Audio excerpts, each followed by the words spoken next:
लोक प्रशासन के अर्थ को समझने से पहले हमको समझना पड़ेगा प्रशासन के अर्थ को। प्रशासन का अर्थ, प्रशासन संस्कृत भाषा के प्र ध्वनि सास से मिलकर बना है, जिसमें प्र का अर्थ है उत्कृष्ट तरीके से तथा सास का अर्थ होता है शासन करना। प्रशासन का अंग्रेजी में अर्थ है एडमिनिस्ट्रेशन, जो लैटिन भाषा के शब्द एड प्लस मिनिस्टेरे, जिसका अर्थ होता है कार्यों का प्रबंध करना, व्यवस्था करना या देखभाल करना। अब इसके बाद पढ़ते हैं प्रशासन के तत्व। तो इसके 3 तत्व होते हैं: निश्चित उद्देश्य, संसाधन, मानवीय, भौतिक, पूंजीगत, तकनीकी। इसकी तीसरी है क्रियाविधि, लक्ष्योन्मुखी, मानवीय, सहयोगात्मक और समन्वयकारी। इसके बाद प्रशासन की परिभाषा पढ़ते हैं।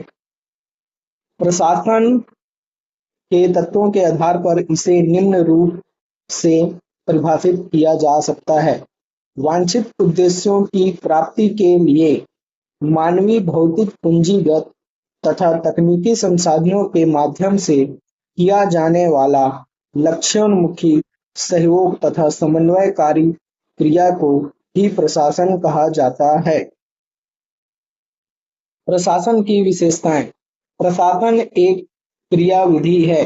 यह लक्ष्योन्मुखी क्रियाविधि है। यह मानवीय क्रियाविधि है। यह सहयोगात्मक एवं समन्वयकारी क्रियाविधि है। यह विशिष्ट क्रियाविधि है। यह एक प्रबंधकीय क्रियाविधि है।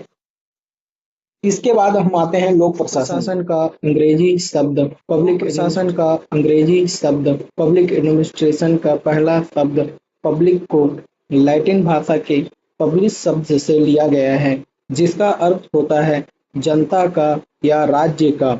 लोक प्रशासन में लोक का आशय सरकार से है, अतः लोक प्रशासन का अर्थ राज्य द्वारा संगठित होकर जनता के हित में किए जाने वाले क्रियाकलापों से है। लोक प्रशासन को राजनीतिक विज्ञान से अलग विषय के रूप में प्रस्तुत करने का श्रेय अमेरिका के पूर्व राष्ट्रपति वुडरो विल्सन को जाता है। उन्होंने 1887 में प्रकाशित अपनी पुस्तक द स्टडी ऑफ एडमिनिस्ट्रेशन में लोक प्रशासन के महत्व पर प्रकाश डाला, इसलिए उन्हें लोक प्रशासन का जनक कहा जाता है। वुडरो विल्सन के अनुसार लोक प्रशासन कानूनों को व्यापक तथा व्यवस्थित रूप से अभिव्यक्त करने की क्रिया है। लोक प्रशासन के विद्वान एल.डी. व्हाइट के अनुसार लोक प्रशासन में उन सभी क्रियाओं को शामिल किया जाता है जिसका उद्देश्य जनता का कल्याण करना है।